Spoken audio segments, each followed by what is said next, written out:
All right. Welcome to a new video of the target individual program. My cane got stuck in the door, so that's why I said shit.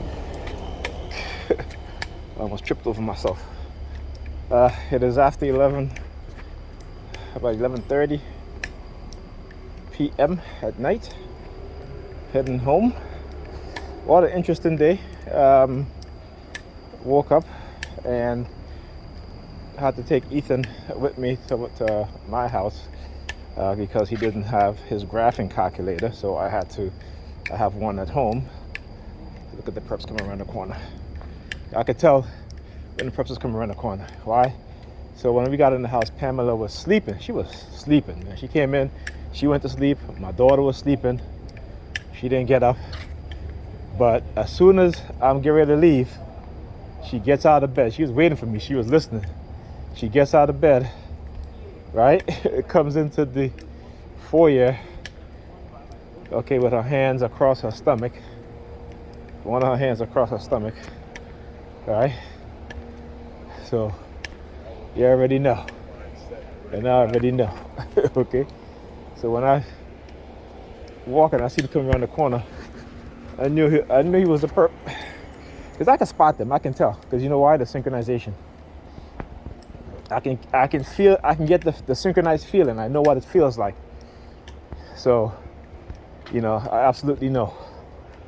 So anyway, as I was saying, what was I saying? Before I was explaining how, I was getting ready to leave, she got out of bed, right?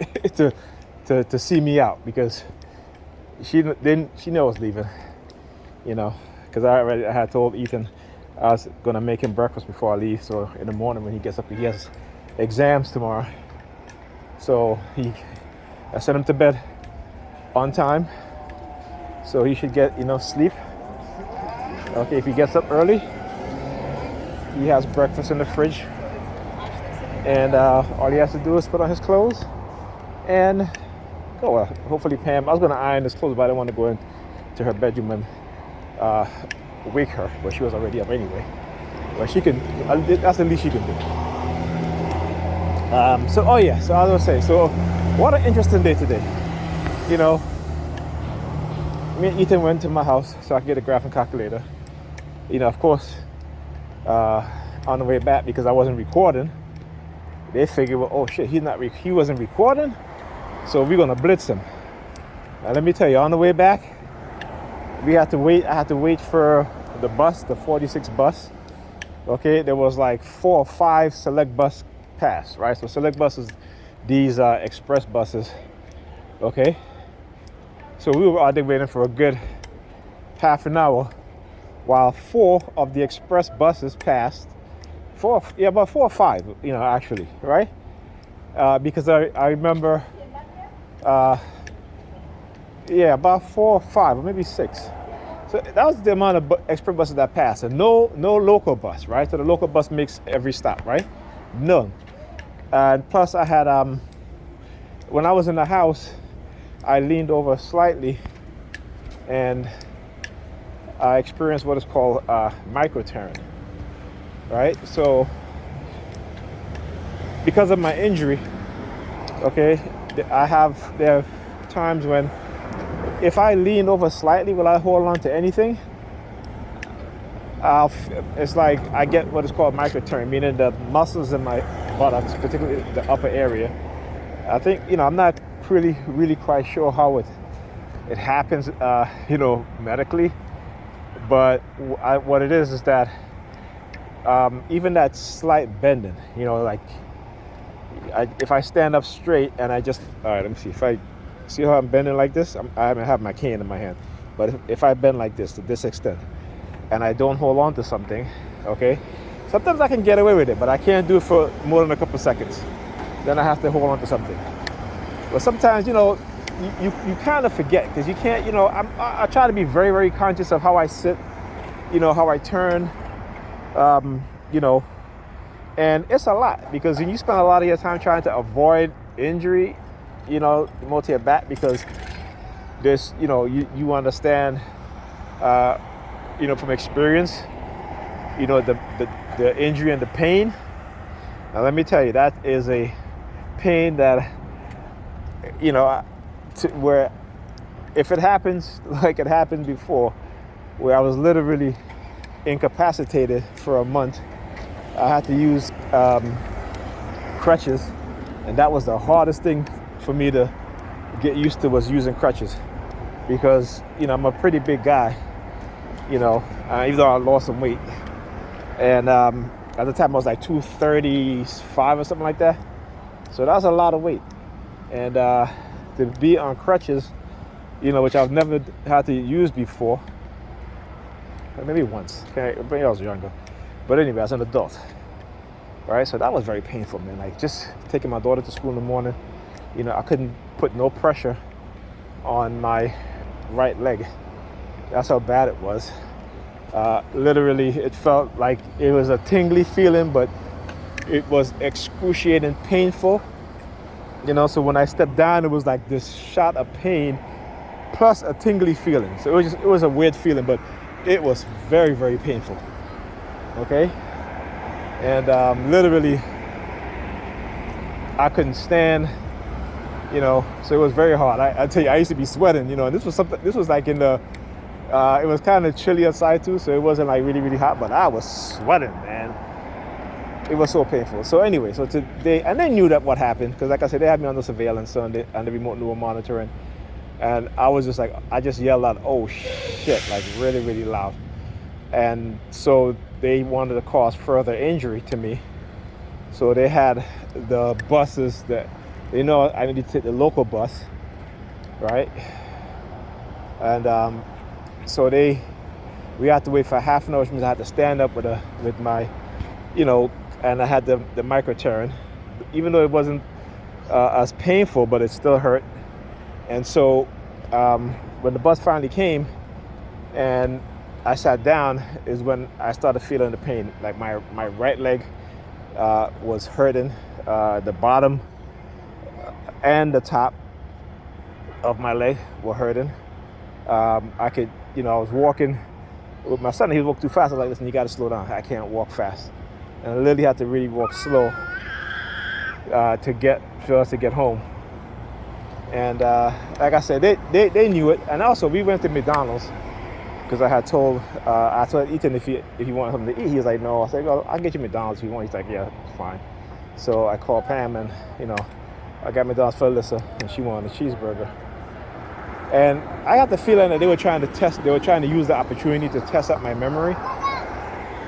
And it's funny, because like I said, they surveil me, plus I'm microchipped, so they read my thoughts and read my vital signs in my body. Signs, so they know. Let me give you an example, right? So there are times when I had to go use the bathroom if I'm out, and what they would do, because they knew I had to go use the bathroom, they would if I go to, like, let's say McDonald's, use the restroom, they would have somebody stand in front of the restroom. What they would do is stick their fingers in their ears, and they would tap their nose. It was one of the two. Okay. Same thing they used to do with my son. So I'll be driving. He's like, I gotta pee, and I'll stop by at McDonald's, and they would immediately have somebody there waiting at the restroom. Okay, I should tell you how. I mean, do you understand how traumatic that is? Okay, but anyway, and at the time, I had some sort of clue, but now that I studied all this stuff, I know.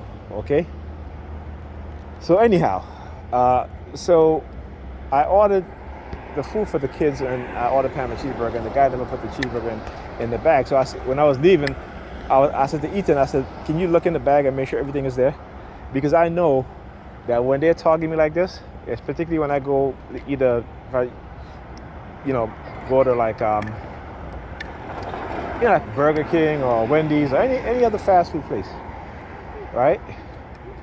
That they would forget certain items that I asked for.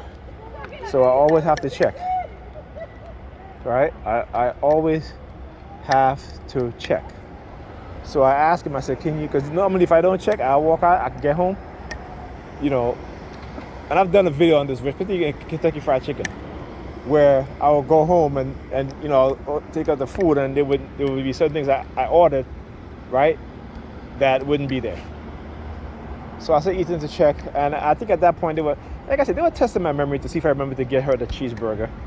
But like I said, I don't gotta act as if I don't remember shit, because I know that there are days when my memory gets a little better, but then when they continue with the remote neural monitoring, the next day I can't remember anything. See, this is what they don't. This is the things that they do, and because they're in the position of authority, they set whatever rules, whatever guidelines, whatever certificate. They put it this: they make the rules, and they will change the rules to suit their agenda, right? And their initiatives, right? And their lies and their deceptions. Okay. I'll give you an example. So when I was getting ready to leave, I had put my phone down, and within the space of a minute, I couldn't remember where my phone was at. I went in the living room, I looked in the kitchen, I went back in the living room, I checked the kitchen and the living room, because those are the two places that I was at so many times, and I just started looking. I said, let me look in the foyer just in case it's there. And then I guess when I took off my shorts, I had put my phone on my shorts, so it was there. See, they're not going to tell you that.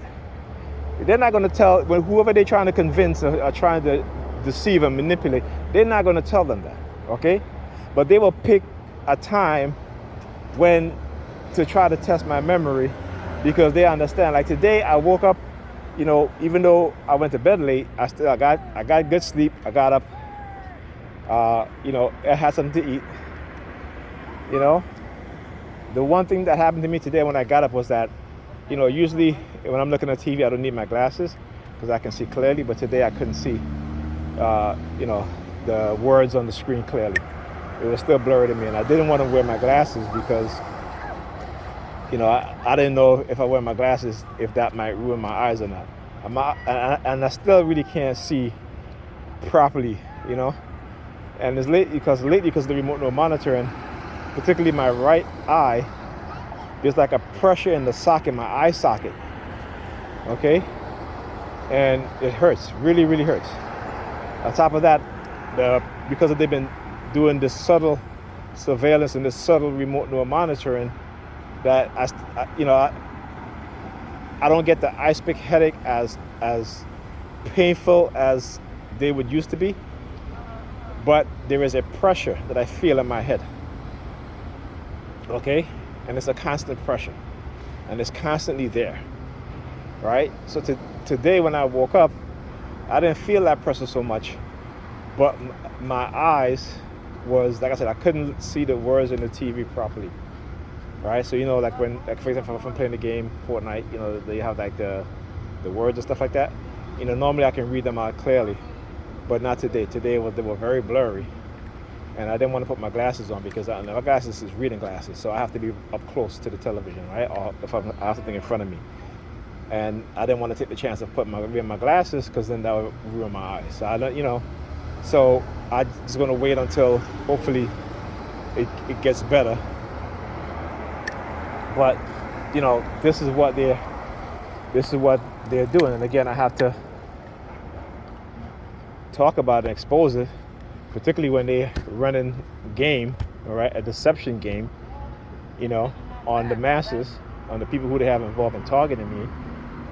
So, like I said, I always, I just had to feel it, man. Because when we came out of the McDonald's, like every time we walked by a bank, they kept looking at the bank, And again, the fact that what really, let me tell you how these people are. Like I talked about this before.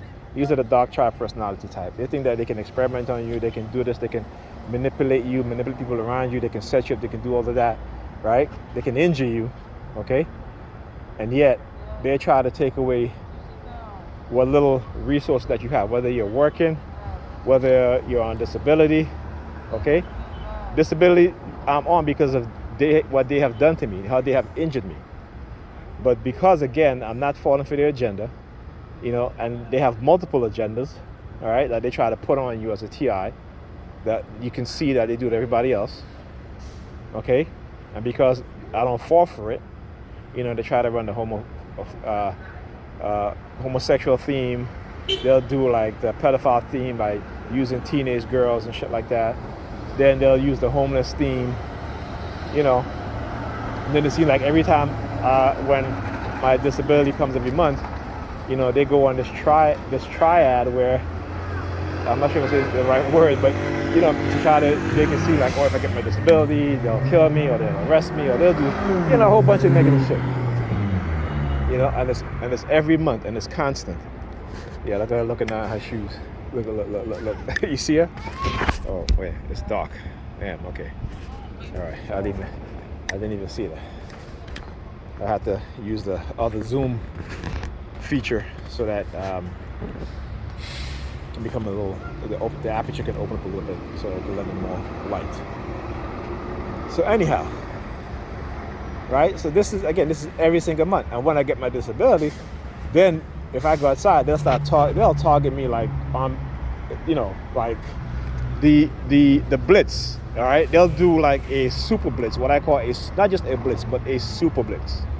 Okay. And then the next day they go back to, planning and figuring out how we're going to target him again, what we're going to do, but it's the same shit. It's the same things over and over again. And like I said, you get familiar with the tactics and the methods. You don't get used to it, but you get,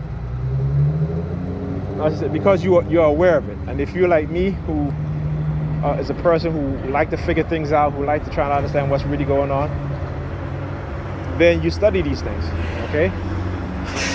Now remember, there's no, you're looking down at your shoes too, black. You know what, I think I'm gonna wear my black shoes tomorrow. So when they look down at their shoes, I'm gonna look down at my shoes. It's gonna be my black shoes too, so let's see how that works. Right, so anyhow, what was I saying? Shoot. All right. I'll come back to it. Yeah. So anyway. So now you see the red theme. You see he's looking at him out there. Comes out here, look, a red theme, wearing a red shirt, looking in my direction. He all the way over here. Okay. I could call him out because I know. All right, I know. And I'll continue to do it. I'll continue to call them out. Because these people are easily fooled. And it's no fault of their own, the government and these security agencies and these dark tribes, they have the technology, and they make them believe that it's God and it's supernatural. It's not. I keep telling you guys, go read Robert J. Lipton, The 8 Criteria of Thought Reform. Okay? And what is called Milou, right? If I'm spelling that right, I think it's M-I-L-L-U-E or something like that. M-I-L-L I-E-U. I don't know. Anyhow, look it up. You guys will understand. And particularly when you understand how powerful religious indoctrination is, and particularly as a black person, know how that black people are the most religious people in America and in the world. And this is why I'm sorry to say, but we're ass backwards. We think backwards, we behave backwards. And it's only when you get to understand the truth and learn the truth, like you said, if you know better, you do better, right? And the vast majority of us don't know any better. That's why we don't do better. All right, bus is here.